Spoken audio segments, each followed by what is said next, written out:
Yes, I am coming to you live from the Prince Moulay Abdallah Stadium in Rabat, Morocco.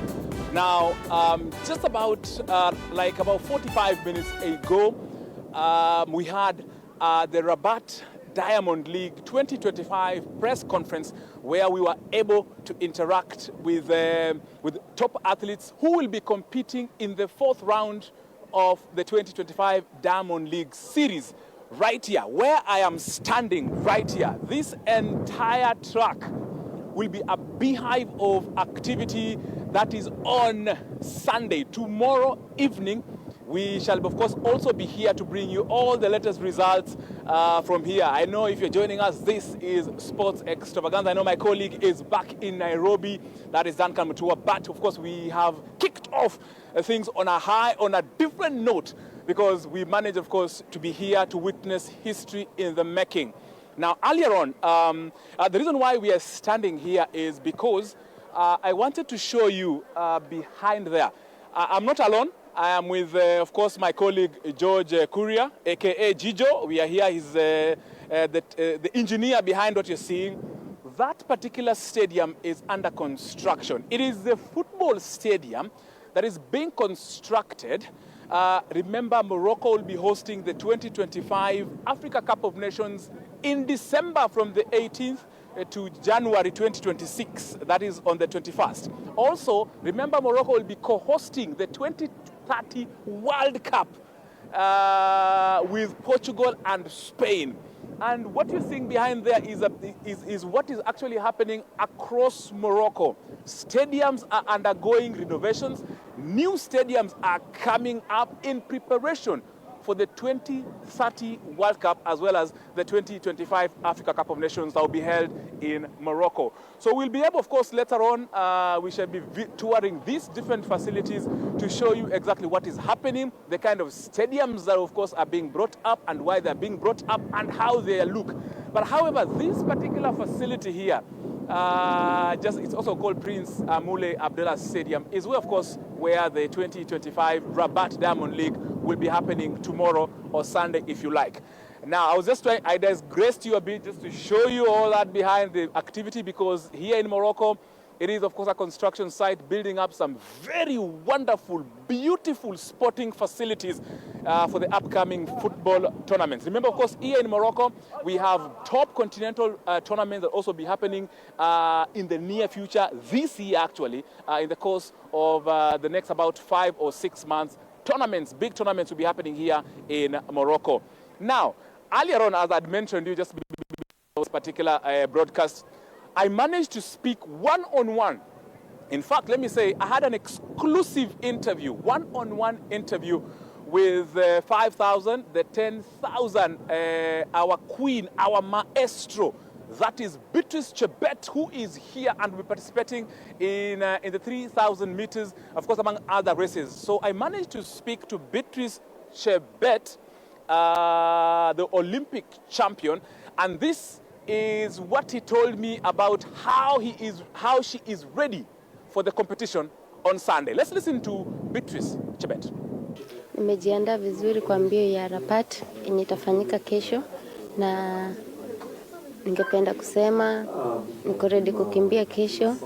Nataka kukimbia vizuri because najua watu huko nyumbani wananitazama, wanangoja good results kutoka kwangu, na kitu yenye nawaambia tu watuombe na wa expect good results from Wakenya wenye wako Rabat, na hope natarajia mazuri kabisa. Na hii Diamond League unaonaje kwa maoni yako? Si siku moja tuiandae Kenya, jameni, Nairobi. Ukiangalia sisi tunatengeneza viwanja, rais wetu anatengeneza viwanja. Unaona vipi? Unaonaje one of the rounds si tuandae Nairobi? Bitu unaona vipi? Yeah, Kenya inafaa kuwa na Diamond League moja kwa sababu wa Kenya wenye wameshinda Olimpiki, wameshinda World Championship wako wengi, so kitu yenye tunaomba tu Mungu wakati wetu itafika na tutakuwa na Diamond League moja huko Kenya. And of course, najua timu inaendelea aje, najua umeongea na wenzako wale wa 100 meters, wa 200 wa 400, squad inafeel aje, najua umeongea nao kwenye hoteli moja, wanasema vipi, wanajihisi vipi? wako ready kwa sababu kila mtu anafaa kuwa ready akikuja reso, wako ready and tunaomba wakuwe na afya njema na waperform vizuri kitambo race ifike. Kesho tuperform vizuri na tuende na mazuri nyumbani. Asante. Yeah, as we just heard from Beatrice Chebet, that's world record holder, the world champion in 5,010 meters, the Olympic champion, double Olympic triple champion, who of course we're expecting her really to perform very well. That is on Sunday as she takes on a race. Also, I was able to speak one-on-one exclusively to the defending champion of the Diamond League in the 800 meters. That is Emmanuel Wanyonyi. And of course, Emmanuel Wanyonyi is upbeat. He's very psyched. I was very privileged to share the same flight with the Olympic champion, the defending champion of the Diamond League, that is Emmanuel Wanyonyi. When we, of course, traveled from Nairobi, we landed in Doha, picked up the flight from Doha and came, of course, landed here in Rabat. And Emmanuel Wanyonyi is raring to go. He is easy, he's enjoying the weather here, he's enjoying the food here. And this, of course, is what I gathered from Emmanuel Wanyonyi. Kwanza nashukuru Mungu kwa kunifikisha salama. Nashukuru Mungu mwili iko poa.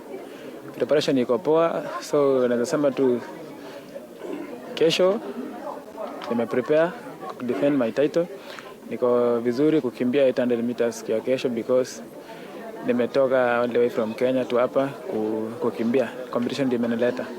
So naweza sema naweza promise Kenyans niko ready kukimbia siku ya kesho. Na kampi iko vipi kwa timu? Najua mmekuwa na wachezaji wenzangu, mko na Kenya wengine kwa hoteli moja ama train yao. Wanasema vipi? Wanajihisi vipi? Wako aje? Squad inasema aje kwenye kampi? Kila mtu ako poa na kila mtu anajihisi ako the best kushinda mwingine. So I think kesho itaonyesha nani ameprepare vizuri, but preparation inaendelea poa. Hii season ni mrefu. Kwenda hivi September twende Tokyo ni mbali. So sasa ni too early kwa kupick shape, so inategemea na vile kila mtu ameprepare vizuri. Tutaona tu. Na hali ya anga iko huku vipi? Chakula iko aje? Mimi kwangu naona ni kama the same. Kwako ni kitu, najua ni training hapo, umetrain hii kitu, umekuwa huko before, unajisi vipi na hali ya anga na chakula na vitu kama hizo? Hali ya anga iko poa because iko the same na home. Morocco na home ni the same, ni Africa bado. So time iko sawa, inatoshana kila kitu. Hewa iko sawa, inategemea na kesho vile uwanja itakuwa na vile mwili itapik. Tutakimbia tu vile tunaweza. Lazima tupambane. Ya mwisho tu kabisa, ungependa haya mashindano yaandaliwe Kenya? Unaona, Rabat huko Morocco wako na viwanja, Kenya pia tuko na viwanja. Ukiangalia rais wetu wanatengeneza viwanja. Unaona, kwa maoni yako, unaona Kenya tuandae raundi moja ya Diamond League sababu tuko na athletes wote ambao wanashindanga hizi vitu, kama wewe umedefend kitu? Naweza sema kuhusiana na host Diamond League Kenya because ukiangalia sahi hakuna, tunafaa kukimbia Kipkeno Classic, viwanja haijakamilika. So I think mimi naweza send my message kwa viongozi wa Kenya na aswa kwa Ministry of Sports Kenya. Aswa sisi athletes tunapitia maisha ngumu sana because mali tuna train sahi. Ukiangalia tukienda Iten kiwanja ile ya Kipchoge hiyo Kenya kwa Eldoret, hiyo kiwanja inaumisa athletes wengi kwa training. Na ukiangalia inaenda kufungwa. So ikifungwa alafu kiwanja tena ya mara muifungwe, athletes wana train wapi sahi? Sisi kabisa bedi ikinyesha hakuna training. Juu kiwanja ilikuwa imewekwa lami, tuna expect iwe tata to train hapo ikinyesha. Unaona imebadilisha imekuwa soko tena. Sasa unaona tuko na changamoto mingi kama athlete wa kukimbia field kwanza, juu hatuna viwanja ya kutrain. Alafu Kenya wana expect twende leta medal World Championship. Wana expect twende Los Angeles 2028 Olympics tulete medals. Tunaleta medals Kenya, but hakuna field ya kutrain sahi. Sahi tunapitia maisha ngumu, ikinyesha ni shida. Juu mimi naweza sema waangalie kwa mfano mahali niko Kapsabet. Ukiangalia sahi Kapsabet wakimbiaji wengi wana invest kwa kutrain na watu wengi Kapsabet na Eldoret wanategemea mbio. So naweza sema mahali kama hapo ndio wangeweka viwanja mingi, hata wakituwekea ya tata ni moja Eldoret na Kapsabet ya kutrain wakati kumenyesha. Juu tunapitia hali ngumu kabisa kwa training. Ikinyesha hiyo na hutata kiwanja ujue. Inatoka kocha amekupangia program ya field, but mvua imenyesha hakuna mahali uta train. So message yangu tu kwa Ministry of Sport ya Kenya waangalie sana hizo vitu because mimi nasikia uchungu because juzi tulikuwa tumeweka kiwanja lami hapo Kapsabet, but waweke tartan tutrainie, ikabadilishwa kiwanja ya kukimbia ikakuwa soko. Unaona kitu kama hiyo ina disappoint athletes wengi na inaua ndoto ya athletics wengi sana kulingana na mimi. Juu ukienda saa hii kwa Nyanza kuna kiwanja imejengwa na imewekwa tartan, alafu watu wengi wanainvest huko kwa football, alafu ukikuja Kitale kiwanja imejengwa karibu inamalizika, na ukiangalia Kitale watu wengi wanainvest kwa football, sio riada sana. Tukikuja kwa athletics, Eldoret 10 na Kapsabet wanachukua kiwanja yenye inafaa ikuwe athletics ikuwe soko. Tunaona kuna changamoto mingi hapo, so mimi nasema tu maybe wanasiasa wasiweke siasa kwa viwanja, wabadilishe ikuwe soko, juu watu wengi tunainvest kwa sports na watu wengi sana wanategemea mbio. So mimi na message yangu ni watu angalie viwanja ikuwe sawa ku train, because mimi najua kila mtu Kenya ako talented, na hata wakianza kwa mfano mimi wakianza kama mimi sasa wakianza kutuchukulia viwanja kutrain kwa soko, so unaona mtu ana lose hope kutrain, na mtu akilose hope kutrain sasa unaona hakuna medali Kenya inakuja Kenya. So unaweza shangaa ni kwa nini hatupati medali mingi na tuko talent kama Kenyans, because medali ya kutrain hakuna. Yeah. Asante sana Wanyonyi. As you've clearly heard from the defending champion of the Diamond League, that is Emmanuel Wanyonyi, clearly we have a lot that as a country, Kenya, we need to do in terms of sports facilities for our athletes. Emmanuel Wanyonyi is urging and appealing to our leadership in Kenya, really to ensure that we have such facilities where athletes can easily and freely prepare for huge tournaments like what we are having here, the Rabat Diamond League here in Morocco. So, however, Wanyonyi is set to defend, of course, his Diamond League title here in this very beautiful country, Morocco. Remember, Morocco is Kenyan time. Morocco is 2 hours behind Kenya. So right now, it's of course around 20 minutes after 4 p.m. And in Rabat here, it is 2 p.m. 2:17 or 2:20. That is saa 8 na dakika 20 za mchana. So of course they are 2 hours behind, depending on where you are. And remember, they are in the summer, so you find that the day elongates more. You find that darkness enters from around that is 10 p.m. or 11 p.m. So it's a beautiful place to be, to enjoy both on and off the track. Now, just after Emmanuel Wanyonyi, let me bring in, of course, just to show you the feel, the room, the area where all the top athletes, the 200 meters champion, the 400 meters champion, the 100 meters champion, were able to engage with other journalists from across the country. The specific room where we had the press briefing for the top athletes who will be participating in the Rabat Diamond League, that is on Sunday. So, of course, that's where Wanyonyi was, as well as Beatrice Chebet. So let me just give you that feel. Listen to what the athletes, listen to the atmosphere that even us, we experienced for the very first time. So let's listen into that particular room, that atmosphere in that press conference.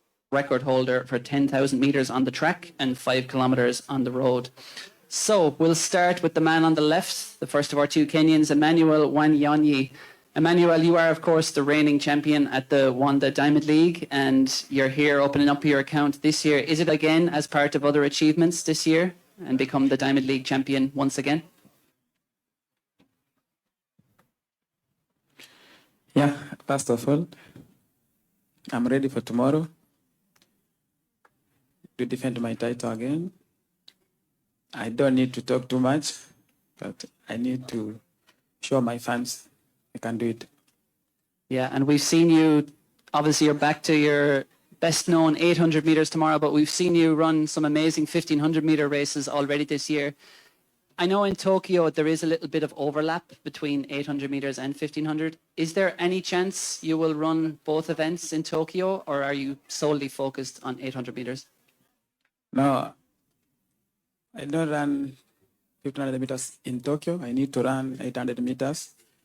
I don't need to rush very fast to 1500 meters. The gold medal in Paris last year, did that change your life, your career, or your mentality in any way? Yeah. Up to now, event in Paris for Olympics, it changed my life. But I don't change me in life mentally, because I need to run another Olympics in Los Angeles. So I need to stay focused. I need to be humble. I need to train well. And you ran 141 an amazing 4 times last year. It's obviously right on the door of David Rudisha's world record. Is that 800-meter world record something? 100 meters very fast. I need to run my PB. Yeah.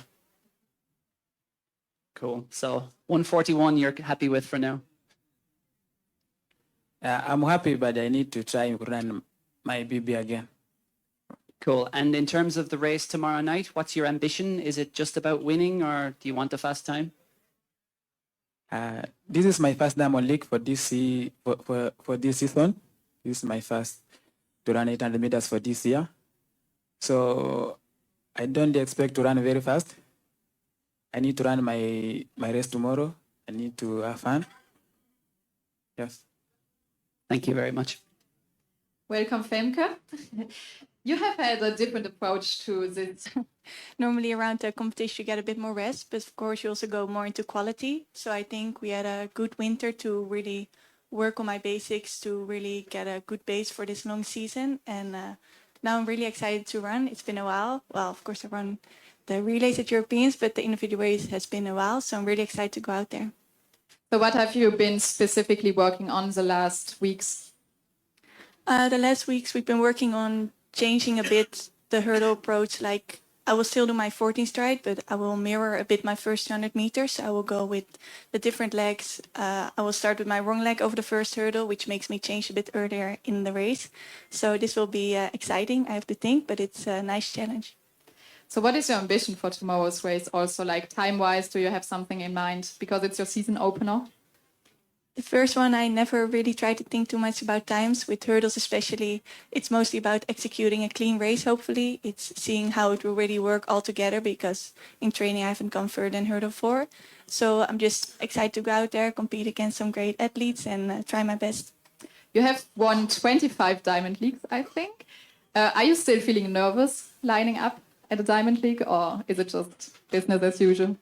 No, it's always nerve-wracking, I think, and it's always something special. In this Diamond League in Rabat, I've never been before, so it makes it extra special that I can do one I never done before, and I don't want to get used to it, and I don't get used to it, so I'm happy about that. And what are the goals for the rest of the season? Like, are you mainly focusing further on 400-meter hurdles, or are you adding on again 400-meter flats? I'll mostly be focusing on the hurdles because, of course, I want to race the 400 hurdles at Worlds. But I am going to run 1 or 2 400-meter flats, especially since I didn't do indoors. I would like to also run a few 400-meter flats. And then at Worlds, it's about relays and my individual hurdles. And that's, of course, the feel that we've had from the press media briefing of the athletes who will be participating, some of the athletes who will be participating in the Rabat Diamond League. That is on Sunday evening. It will be a beer of activity, fun, action-filled. I mean, I can imagine the records that, of course, athletes are seeking to break, the numbers that, of course, also runners are looking to put on on their records. So we'll be here, of course, to monitor every bit of action right here at the Prince Moulay Abdallah Stadium. It's such a magnificent spectacle to be here.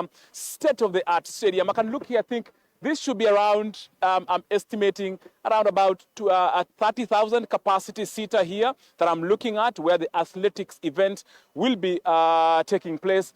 I can imagine this is where the likes of Akani Simbine will be. My very good friend Ferdinand Omanyala will be right on this particular track. Beatrice Chebet will be on this track, the world record holder, the Olympic champion Emmanuel Wanyonyi will be here, Reynold Kwemo, all the top athletes, of course, who've come here to race in the 3,000, in the 1,500 meters, in the 800 meters. This is, of course, the place they'll be able to enjoy and, of course, look forward to putting good numbers on their records, or, of course, on the register that they need to achieve here at the Rabat Diamond League. So, of course, remember, if you're just tuning in, this is TV 47. We are coming to you live. This show, Sports Extravaganza, we're coming to you live from this beautiful capital city of Morocco, that is Rabat. We are just on the shores of the Atlantic Ocean, and of course some of the beautiful rivers that are here on the shores. So definitely this is a place that for you might be thinking of coming. Remember, we have other junior competitions coming up, women's football competitions coming up, and the big one, in December, the Africa Cup of Nations will be held here in Morocco, in Rabat, in different facilities. And remember the big one in the 2030 World Cup, where that is, of course, Portugal, Spain, and Morocco will be Spain. That's Spain, Portugal, and Morocco will be hosting, co-hosting that particular competition. So I'm just walking through here, and most of you might have seen that we are wearing some protective masks or shoes just to protect the athletes. It's very important for this particular footwear if you are here and you're new here, so that you don't interrupt or interfere with the kind of tartan track that is here. Yani usibebe uchafu ile ulikuwa umetoka nayo nje ukaileta hapa. So you can imagine this entire, I know I'm just trying to push the limits for this particular state-of-the-art equipment by my good friend Gijo. So you can imagine it's a spectacle, beautiful place right here in Rabat, Morocco. Prince Moulay Abdallah Stadium. I mean, I'm looking at the 800 meters, one of the lines where my good friend Emmanuel Wanyonyi will be. I mean, they'll be going round, the noise, the sound. I can imagine the atmosphere, perfect conditions. In the evening, I know here it's perfect, around 25, 24 degrees Celsius. So it will be a spectacle. I can run. I don't know if my, do you want me, can I run and go? All right, so I'm handing over to my colleague in studio, that is Duncan Mutua, who will be taking over. But first, Duncan, I will just run around just to show you the feel that I was at the Prince Moulay Abdallah Stadium in Rabat. I can only just run as a journalist. Duncan Mutua, whenever you're ready, take it over. Kabisa.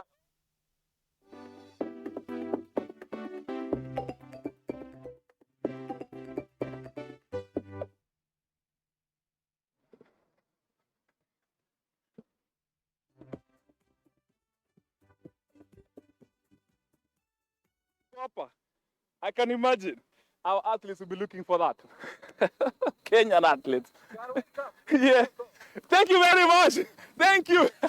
Beautiful country. Thank you.